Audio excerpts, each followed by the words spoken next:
everyone. Welcome you all to Imagination Gallery. Here we try to show you different types of drawings and stories behind it. So if you are an art lover and wants to know the unknown facts, press the subscribe button now. Now let me introduce you to today's topic. Today in our Africa series, we are going to draw Ethiopian art of a market scene. So watch till the end to experience this amazing world of the land of origins, Ethiopia. In this painting, my dear friends, we will draw a market scenario, a market scene from Ethiopia. The techniques are here very clear and no complex procedure has been used. So it will give the painting eventually a very simple yet clear and beautiful look.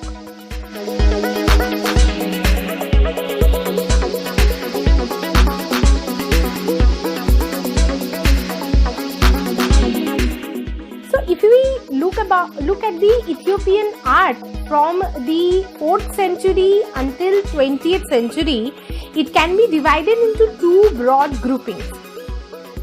First comes a distinctive tradition of Christian art. So Ethiopian art, first category, falls into a distinctive traditional Christian art, mostly for churches in forms including painting, crosses, icons, manuscripts and other metalwork such as crowns, etc. And second category, there are popular art and crafts such as textiles, basketry and jewellery, in which Ethiopian traditions are closer to those of other peoples in the region.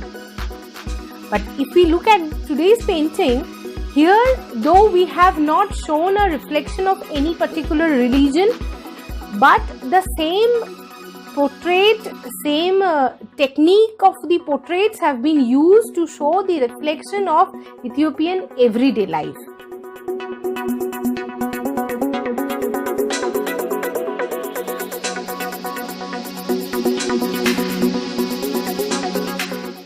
Ethiopia, officially the Federal Democratic Republic of Ethiopia, is a landlocked country situated in the Horn of Africa.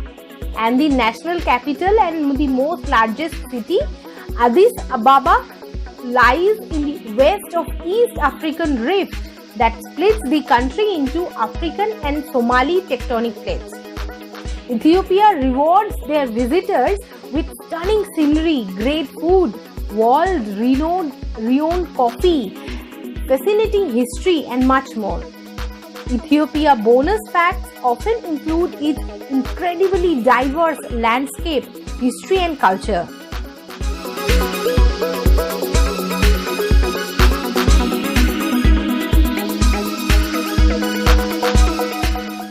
So, when culture comes, the culture of Ethiopia is very much diverse and generally structured along ethno-linguistic lines.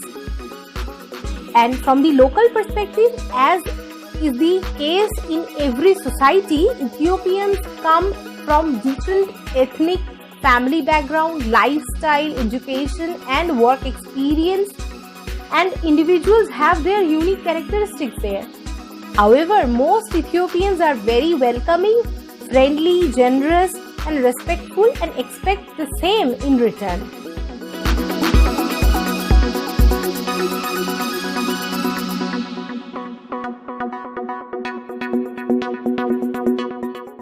If we look at the modern Ethiopia, it is like most other nations, in that its people experience both wealth, poverty and a comfortable point between the two. The majority of its population is still rural and many may measure their wealth in livestock more than currency.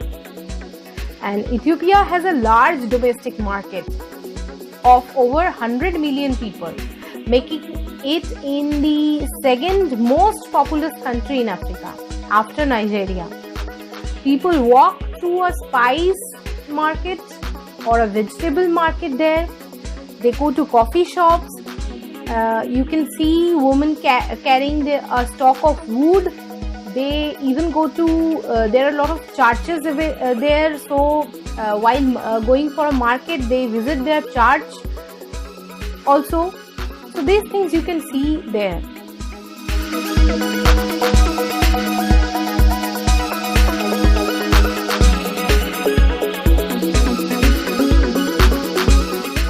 So in the beginning I mentioned that Ethiopia is known as the land of origins. It is because it is Ethiopia where many archaeological and paleontological milestones have been uncovered. The earliest human ancestors were discovered here only in Ethiopia, in the northeastern Ethiopian region, in the Afar depression there, with Lucy, which is known as in the scientific terms Australopithecus afarensis, the earlier human ancestor. The famous of them was discovered here only.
Did you like today's African series about Ethiopia? Enrich us with your thoughts, feedback or any suggestions about our drawing sessions, and you can write here in the comment box. So if you like our drawing sessions and you want to know more about different art forms and the stories behind it, then do not forget to subscribe our channel. We wish you a lovely weekend. Stay safe at home and take care of yourself and your family. Bye bye.